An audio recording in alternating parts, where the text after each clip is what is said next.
Lyca production Subaskaran வழங்கும் Arun Vijay, Amy Jackson, Nimisha நடிப்பில் director Vijay இயக்கத்தில் மிஷன் சாப்டர் 1 திரையரங்கில் வெற்றிகரமாக ஓடிக்கொண்டிருக்கிறது. குடும்பத்தோட போய் பாருங்க. அண்மை செய்தியாக பார்க்கிறோம். ஆளுநரின் நிகழ்ச்சிக்கு வந்தால்தான் வருகை பதிவு செய்யப்படும் என்று சொல்லப்பட்டிருக்கிறது. கிண்டியில் உள்ள அண்ணா பல்கலை வளாகத்தில் இன்று நேதாஜி சுபாஷ் சந்திரபோஸின் 127வது பிறந்தநாள் கொண்டாடப்பட்டு வருகிறது. ஆளுநர் பங்கேற்கும் சுபாஷ் சந்திரபோஸ் பிறந்தநாள் விழாவில் மாணவர்களின் வருகையை அரங்கில் பதிவு செய்ய வேண்டும் எனவும் துறை தலைவர்களுக்கு சுற்றறிக்கை விடுக்கப்பட்டிருக்கிறது. இது தொடர்பாக பேசுவதற்காக நம்மோடு இணைந்திருக்கிறார் கல்வியாளர் நெடுஞ்செழியன். சார் வணக்கம். வணக்கம் சார், ஆளுநரின் நிகழ்ச்சிக்கு வந்தாதான் வருகை பதிவு செய்யப்படும் அப்படின்னு சொல்லியிருக்காங்க. இதை நீங்க எப்படி பாக்குறீங்க சார்? இது முற்றிலும் தவறு. பிகாஸ் இது ஸ்டூடெண்ட்ஸை நீங்க கம்பல்ஷன்ல கூப்பிட்டு இது பண்றது, ஆடிட்டோரியம் ஃபில் பண்றதுங்கிறது நாட் அக்செப்டபிள். இதே கிண்டியில தான் நாங்களும் ஒரு 30 இயர்ஸ் முன்னாடி படித்தோம். ஒரு ஃபங்க்ஷன் அப்படின்னா அந்த ஃபங்க்ஷனுக்கு ஒரு டெக்கோரம் இருக்கும். ஸ்டூடெண்ட்ஸ் வாலண்டியரா வருவாங்க. நீங்க யாரும் போய் அட்டண்டன்ஸ் எல்லாம் போட்டு இழுக்கப்பட வேண்டியதில்லை.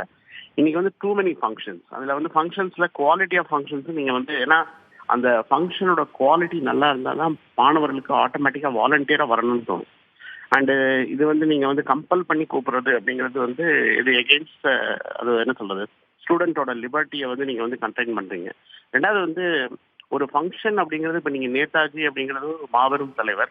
இந்த தலைவரை பத்தி பேசக்கூடிய ஸ்பீக்கர் நல்லா இருந்தா மாணவர்கள் வாலண்டியரா வர போறாங்க. அது யாரை அவங்க அட்ரஸ் பண்றாங்க, யாரு பண்றாங்க, அந்த அளவுக்கு நாங்க படிக்கும்போது தான் only reputed people are allowed inside the campus. அந்த குவாலிட்டி ஆஃப் டெக்கோரம், அந்த ஹாலோட எப்படி அவங்க டாக் எப்படி கொடுக்குறாங்க அப்படின்னு பாக்குறதே மாணவர்களை ஒரு காந்தம் மாதிரி கவர்ந்து இழுத்து உள்ள பேசுவாங்க. இன்னைக்கு இந்த டூ மெனி ஃபங்க்ஷன்ஸ் அண்ட் இதுக்கு யாரும் மாணவர்கள் வரல அப்படின்னு காரணம் என்ன அப்படின்னா அந்த ஃபங்க்ஷனோட இம்பார்ட்டன்ஸ் போயிடும். இது மிக வருந்தத்தக்க விஷயம். ஒரு தலைவர் நேதாஜி அவர்கள் பத்தி பேசுறதுக்கு வரக்கூடிய ஸ்பீக்கர் இப்ப உதாரணத்துக்கு சொல்றேன், இப்ப டாக்டர் குரியன் அப்படிங்கிறவர் அவர் பழைய கிண்டி அலுமினி. அவர் ஒரு ஃபங்க்ஷன் அப்படின்னா அந்த ஹாலே ஃபுல்லா இப்ப கூட வயசானவங்க யார் அவரோட தெரிஞ்சவங்க எல்லாரும் வராங்க.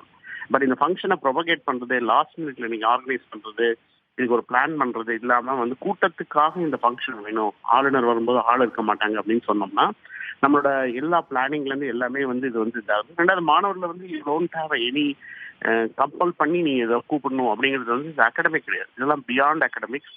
பட் அந்த யூனிவர்சிட்டியில நீங்க பண்ணக்கூடிய விஷயங்கள் அட்ராக்டிவா இருக்கும். அதாவது என்ன சொல்றதுன்னா, இது பொலிட்டிக்கல் கலர் இல்லாமல் இது நியரா ஸ்டூடெண்ட்ஸ்க்கு இன்ஃபர்மேஷன் போகுதுன்னா ஸ்டூடெண்ட்ஸ் வாலண்டியரா வந்துருவாங்க. அதுல ஒன்றும் பெரிய மாற்று கருத்தே கிடையாது. ஆனா இதை கம்பல் பண்ணி கூட்டிட்டு வர்றது அப்படிங்கிறது இது நம்ம நேதாஜி சுபாஷ் சந்திர போஸ் அவர்களே நம்ம ஒரு வருந்தத்தக்க விஷயத்துல வச்சிருக்கோம். ஏன்னா அவரோட ஹிஸ்டாரிக்கல் ஈவெண்ட் அப்படிங்கிறத பேசுறதுக்கு நீங்க ஒரு ஹிஸ்டோரியனை கூப்பிட்டுருக்கலாம், இல்ல ஹிஸ்டோரியனோட சேர்த்து நீங்க கவர்னர் யார் வேணாலும் கூப்பிடலாம். பட் இது பொலிட்டிக்கல் அலைன்மெண்ட் கலர் இல்லாமல் ஸ்டூடெண்ட்ஸ்க்கு கரெக்டான இன்ஃபர்மேஷன் போகணும். நேதாஜி யாரு, எப்படி பண்ணாரு, அவர் என்னென்ன மாதிரி விஷயங்கள் பண்ணாருன்னு அவரோட பழகியவர்களோ இல்ல அவரோட தொடர்புலையோ அவரை பற்றி ஆராய்ச்சி பண்ணியவர்களையோ அந்த மாதிரி ஒரு பீப்புளை நீங்க கூப்பிட்டீங்கன்னா ஸ்டூடெண்ட்ஸ் ஆட்டோமேட்டிக்கா உள்ள வர்றதுக்கான வாய்ப்புகள் வந்திருக்கு. பட் இதை நீங்க எகெயின் ஒரு பொலிட்டிக்கல் இதுக்காக நம்ம கூட்டிட்டு வரோம் அப்படிங்கிறது எனக்கு தெரிஞ்சு கம்ப்ளீட்டா இது கிடையாது. நாங்க படிக்கும்போது no politician allowed, because even including governor and basically minister எல்லாருமே ஒன்லி ஃபார் கான்வொகேஷன். நான் படிக்கும்போது டாக்டர் விசி குழந்தை சமைக்கிறாங்க, ஒரு மினிஸ்டர் கூட விட மாட்டாங்க. ஏன்னா பொலிட்டிக்கல் உள்ள வரக்கூடாதுங்கிறதுல அகடமிக் லீடர்ஷிப் ரொம்ப ஸ்ட்ராங்கா இருந்தது. இன்னைக்கு அதனோட வீக்னஸ் தான் கொஞ்சம் கொஞ்சமா எல்லாமே பெனிட்ரேட் ஆகி எல்லா ஃபங்க்ஷனுக்கு வந்தா ஸ்டூடெண்ட் எல்லாத்துக்கும் வருவாங்க அப்படின்னா அவங்க படிக்கிறது தான் வந்திருக்காங்க கேம்பஸ்ல. அண்ட் அதை நீங்க ஒரு வாலண்டியரா பிடிச்சி நீங்க அட்ராக்ட் பண்ண வழியை கம்பல்ஷன் பண்ணி இருக்கக்கூடாதுங்கிறது என்னோட கருத்து. நீங்க படிக்கும் காலகட்டத்துல இந்த மாதிரியான நிகழ்வுகள் நடந்ததில்லை அப்படின்னு சொல்றீங்க. சமீப காலமா இப்படி நடக்கிறது என்ன காரணம்னு நீங்க நினைக்கிறீங்க சார்? மேலும் இந்த மாணவர்களுக்கு இந்த மாதிரியான நடவடிக்கைகள்ல என்ன மாதிரியான பாதிப்புகள் ஏற்படக்கூடும்?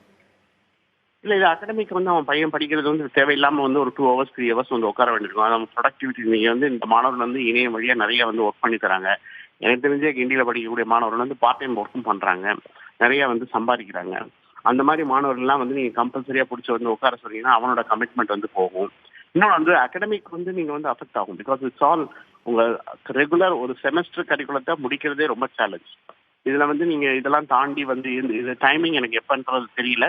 பட் எனக்கு தெரிஞ்ச வரைக்கும் இது கம்பல்ஷன் இல்லாமல் இது ஒரு ஸ்மூத்தா இருக்கணும். ப்ரோக்ராமோட குவாலிட்டி நல்லா இருந்தா நீங்க யாரையும் கூப்பிட வேண்டியதில்லை, ஆட்டோமேட்டிக்கா ஆடியன்ஸ் வர போறாங்க. அதை நீங்க உள்ள எப்படி நீ இன்ஸ்டிடியூஷனுக்குள்ள எப்படி கம்யூனிகேட் பண்றீங்க? நாங்க படிக்கும்போது ஒரு இன்டர்நெட் கிடையாது, ஒன்றும் கிடையாது. ஒரு ஃபெசிலிட்டி கிடையாது. ஒரு நோட்டீஸ் போர்டில் ஒரு நோட்டீஸ் இருக்கும், அதை பார்த்த உடனே எல்லாரும் வந்துருவாங்க. பட் இன்னைக்கு அந்த கல்ச்சர் போயிடுச்சு. இன்னைக்கு எவ்வளோ மீடியா வந்திருக்கு. நீங்கள் என்ன அண்ணா யூனிவர்சிட்டி எப்படி இன்டர்னல் கம்யூனிகேஷன் எப்படி ஸ்ட்ரெங்தன் பண்ணி ஸ்டூடெண்ட்ஸ்க்கு கம்யூனிகேட் பண்ணுறாங்க, உள்ள என்ன மாதிரி பண்ணுறாங்க அப்படிங்கிறதெல்லாம் பேசிக்கலி வந்து அந்த அளவுக்கு இருந்ததுன்னா பசங்க வந்து வர்றதுக்கு வாலண்டியராகவே வருவாங்க. நீங்கள் வந்து பிடிச்சி கம்பல் பண்ண வேண்டியது. இணைப்பில் வந்து பல்வேறு தகவல்களை வழங்கியமைக்கு நன்றி திரு நெடுஞ்செழியன். லைகா புரொடக்ஷன் சுபாஷ்கரன் வழங்கும் அருண் விஜய் எமி ஜாக்சன் நிமிஷா நடிப்பில் டைரக்டர் விஜய் இயக்கத்தில் மிஷன் சாப்டர் 1 திரையரங்கில் வெற்றிகரமாக ஓடிக்கொண்டிருக்கிறது. குடும்பத்தோட போய் பாருங்க.